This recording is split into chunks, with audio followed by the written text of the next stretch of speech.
CM Revanth Reddy మరో అతిపెద్ద power scam కు రూపకల్పన చేశారని, ఇది అక్షరాల 50,000 కోట్ల కుంభకోణమని హరీష్ రావు ఆరోపించారు. పవర్ ప్లాంట్ల నిర్మాణానికి మంత్రివర్గంలో నిర్ణయం తీసుకుని కమిషన్ల కక్కుర్తికి మాస్టర్ ప్లాన్ వేశారని చెప్పారు. ఒక్కో యూనిట్ కు ₹7.92 ఖర్చు చేయబోతున్నారని, ఇది ఎవరి ప్రయోజనం కోసమని ప్రశ్నించారు. ప్రైవేటీకరణ కోసమే కొత్త డిస్కమ్ తెచ్చారని విమర్శించారు. స్కామ్ లో దాదాపు 30 నుంచి 40% కమిషన్లు దొబ్బడానికి వీళ్ళు రూపకల్పన చేసుకున్నారు.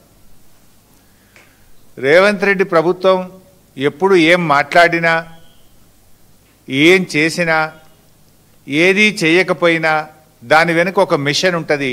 ఆ మిషనే కమిషన్.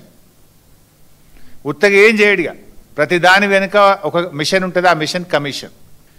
ఇది రేవంత్ రెడ్డి ప్రభుత్వం అంటే జనరల్గా ఏ గవర్నమెంట్ అయినా క్యాబినెట్ పెట్టుకున్నా ప్రజలకు ఎట్లా మేలు చేయాలి, రాష్ట్రాన్ని ఎట్లా ముందుకు తీసుకుపోవాలి అని ఏ ప్రభుత్వమైనా ఆలోచిస్తుంది. కానీ రేవంత్ రెడ్డి ప్రభుత్వం మాత్రం తమకు తాము ఎట్లా మేలు చేసుకోవాలి, ఏ ప్లాన్ చేసి కమిషన్లు కొల్లగొట్టాలి, వాటాలు ఎట్లా పంచుకోవాలని మాత్రమే ఆలోచించే ప్రభుత్వం రేవంత్ రెడ్డి ప్రభుత్వం. గౌరవ తెలంగాణ తొలి ముఖ్యమంత్రి కేసీఆర్ గారు 2023 అసెంబ్లీ ఎన్నికల ముందు ఒక విషయాన్ని చాలా స్పష్టంగా చెప్పారు. కాంగ్రెస్కు అధికారం ఇస్తే రాష్ట్రంలో అరాచకం రాజ్యమేలుతుంది అని కేసీఆర్ గారు చెప్పిన మాట ఇవాళ అక్షర సత్యమని తేలింది.